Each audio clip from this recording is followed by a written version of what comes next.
La route numéro 1 est marquée par les bombardements. Sur de nombreux sites, la végétation a de la peine à vivre.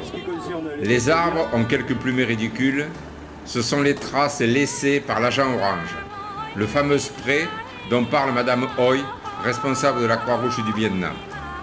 Ce sont 72 millions de litres d'herbicides, dont 42 millions de litres d'agent orange, contenant plusieurs centaines de kilos de dioxine pure qui ont été déversés pour mieux surveiller les résistants. Sur certaines zones, des expériences de replantation ont commencé, en particulier d'acacia, pour la production de pâte à papier.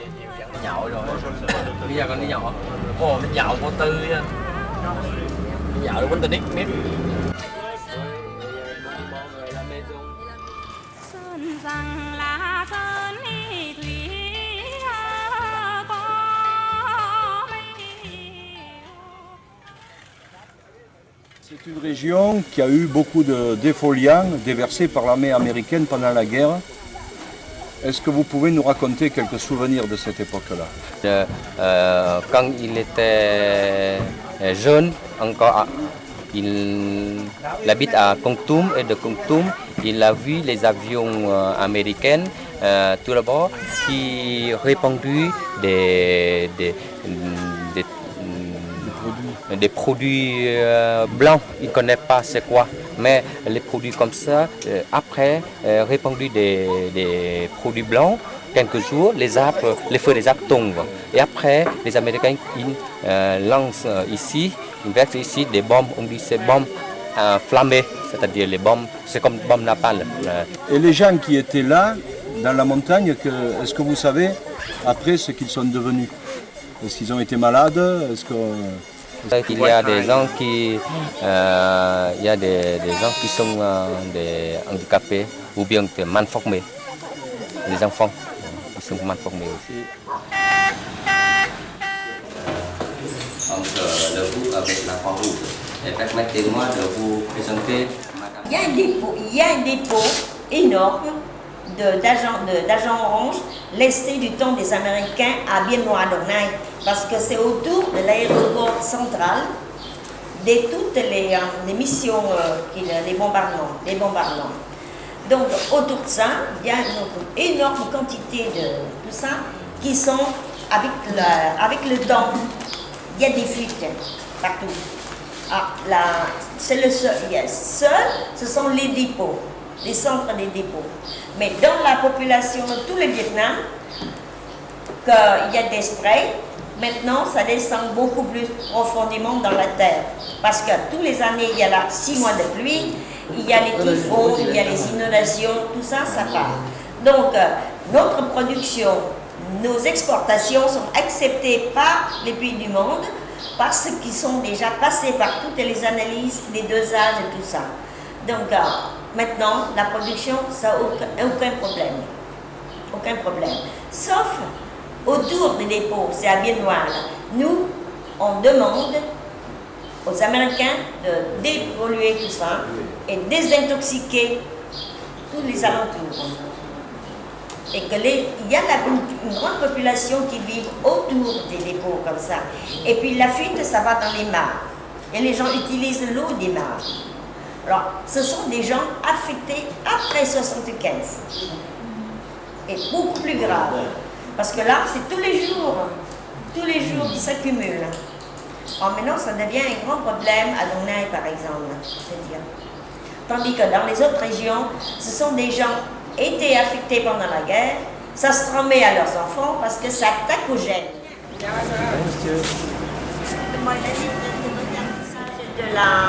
Des victimes de l'agent orange. C'était en 1998, nous avons 280 personnes. Parmi 258, nous avons sélectionné 210. Ce sont des personnes dans des cas assez spécifiques, assez particuliers et pour qu'on propose leur projet. Et après les discussions que nous venons d'avoir récemment, nous nous rendons compte que nous n'avions qu'une connaissance imparfaite de l'immensité du problème que cela pose. sur la dioxine. Mais Ça, c'est le papa, ça. Le monsieur, ça, c'est... oui, c'est le papa. Et il était dans les zones de combat pendant la guerre. Hồi chiến tranh đó, cậu ở trong cái vùng Cũng ở vùng Tây Nguyên á. il habite dans les hauts plateaux, Ouais. la région où il y a beaucoup de défoliants. Il n'a que 2 enfants. Em chỉ có 2 con hả? Thì mới có một. Còn đứa nữa đâu? Nhưng mà đứa đó là cái gì của em? Dạ con của con em.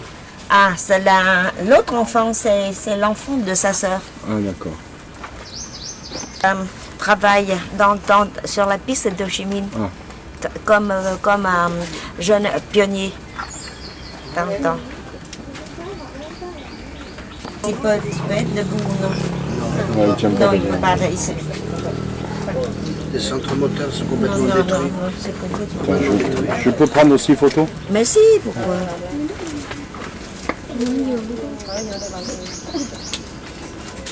Ah aussi.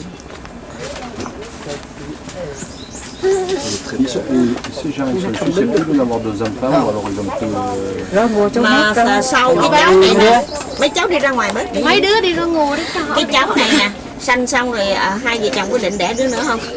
Dạ cái thì tiền bạc không có không dám đẻ nữa. Ils peuvent plus en avoir.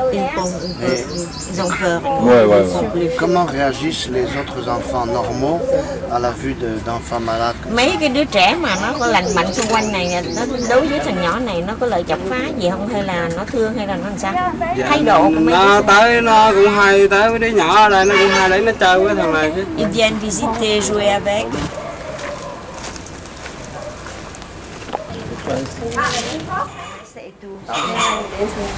Ça, c'est la maman, ça. Mais c'est la maman, le père est déjà mort. Putain, je peux prendre aussi photo? Ouais, ouais. Je me prends. T'aimes bien me prendre de profil peut-être. Em ra bớt lên để chụp đưa quay cái mông nó là thôi. C'est ça là qu'il faut voir. Quay qua đây đi. Tenez ça là. Toutes les tâches c'est comme ça. Un peu partout. Et quel âge a-t-elle, tu... Con bao nhiêu tuổi con? Con 14. 14 hả? 18. 18 ans. Năm nay 19 rồi chứ. 19 cette année. Elle a des frères et sœurs? À, có anh chị em gì không hả? Dạ ba chị em đây cô. Con bước ra ngoài tí con. Con Đứng con đứng đấy. Voilà, elle aussi là. Et puis là ça c'est de riz. Ça aussi ça va devenir de plus en plus. có hình nó cũng Ça va pousser de plus en plus. Ça va augmenter de... Ở trong người con có những cái nốt này nhận có nhiều lắm cô. Dạ con dở lên coi con.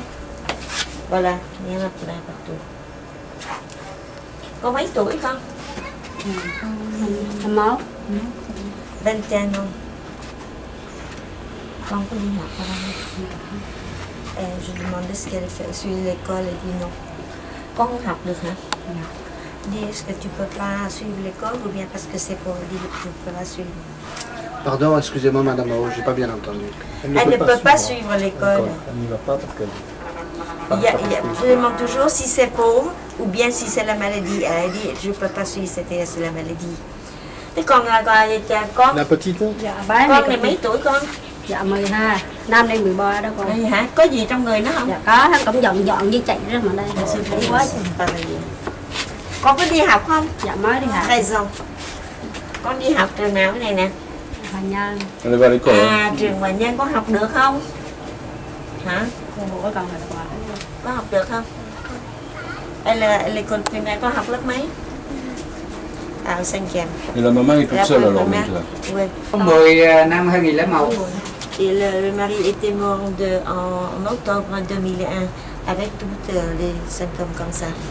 Et le national était venu. Ce cas, je le sais parce qu'on a donné dans le document. Rồi bây giờ chị sống làm sao? Sống thì cháu cũng nuôi 3 đứa con cũng cực khổ lắm. Nhưng mà làm gì để sống? Dạ làm ruộng. Nhà còn đất có bao nhiêu đất? Dạ ít lắm.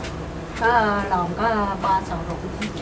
Je demande comment elle vit. Elle dit elle fait l'agriculture. Elle a 300 mètres De terrain. terrain qu'elle travaille tout seule. Et puis un peu sa fille qui l'aide. Et je dis là, combien elle peut récolter? Elle a dit que 25 Panier. Bien, 25 paniers par. Et elle a... Đây nha. Vùng này vẫn bị máy bay. Pendant la guerre, elle habite ici. Et ici, c'est une zone... Hồi đó máy bay Mỹ nó có bỏ bom đây, có rải chìa đây không? Dạ có cô. Elle dit pendant la guerre, les avions passent, c'est une route que les avions passent et repassent et spray. Il y a beaucoup de spray.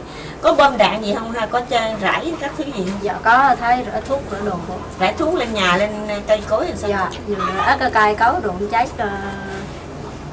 Elle a dit que quand il y a des sprays comme ça, toutes les plantes sont mortes. Lúc đó làm ruộng thế nào? Dạ, làm ruộng thì cũng ra làm ruộng thì hầu nó cháy cũng làm ruộng thì cũng bị chắc là thuốc rồi rất là lộn. Elle a dit que durant toute la guerre, elle fait toujours l'acupuncture avec son mari. Et tout ça, c'est... Après les sprays, elle continue à vivre comme ça, quoi. Sans aucune autre ressource.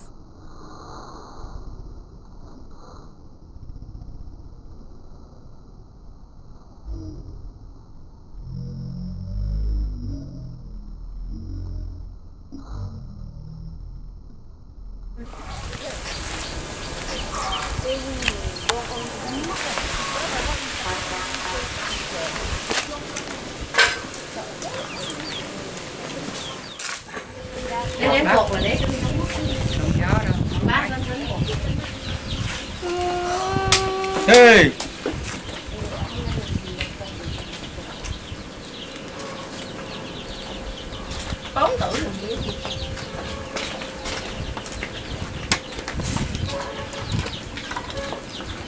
Et je demande, est-ce qu'elle sait se tenir pour être debout? Elle dit oui, elles peuvent attraper ça et rester debout. Et je dis, est-ce qu'elle a des connaissances? Non, rien. Elle ne reconnaît pas ses parents. Non. Et ta mère doit le dire. Quand on s'approche, il sent un petit peu. Ah, c'est tout. Mais c'est tout. Et ses parents ont vécu où pendant la guerre alors? Trong chiến tranh đó, cha mẹ nó sống ở đâu vậy cô? Pendant la guerre, ils vivent au district de Đại Lộc. Car aussi qu'il y a des avions qui passent et repassent et qui font des sprays. Con gái à? Quê chứ nó chẳng nói lệ. Rien entendu. Je l'appelais, elle a... Et sa sœur a 20 ans. Elle a un peu de problèmes comme ça, quand je demande, elle n'a rien.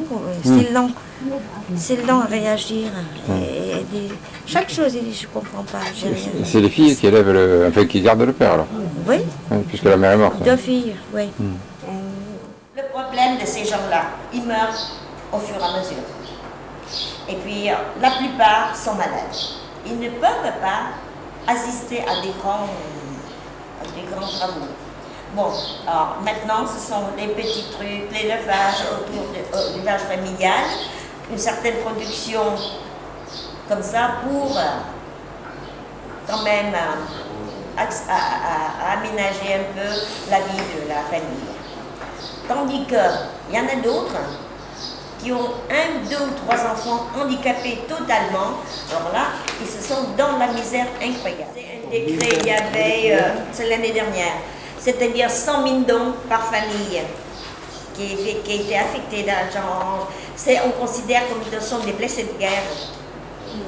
C'est à partir de août l'année dernière. C'est un problème très délicat. Même maintenant, beaucoup de gens, beaucoup de pays ont encore eu peur des Américains.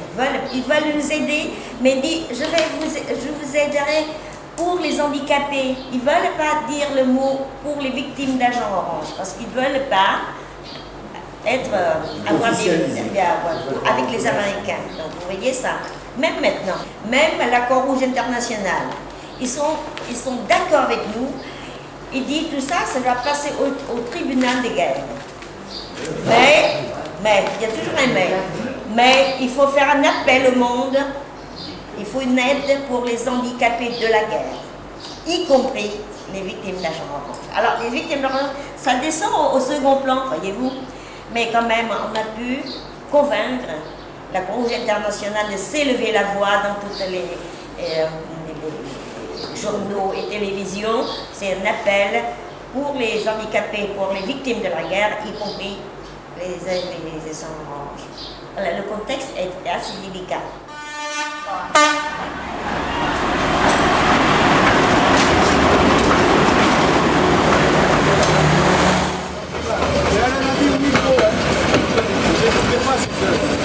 Notre voyage se termine sur la ligne Hue-Hanoï.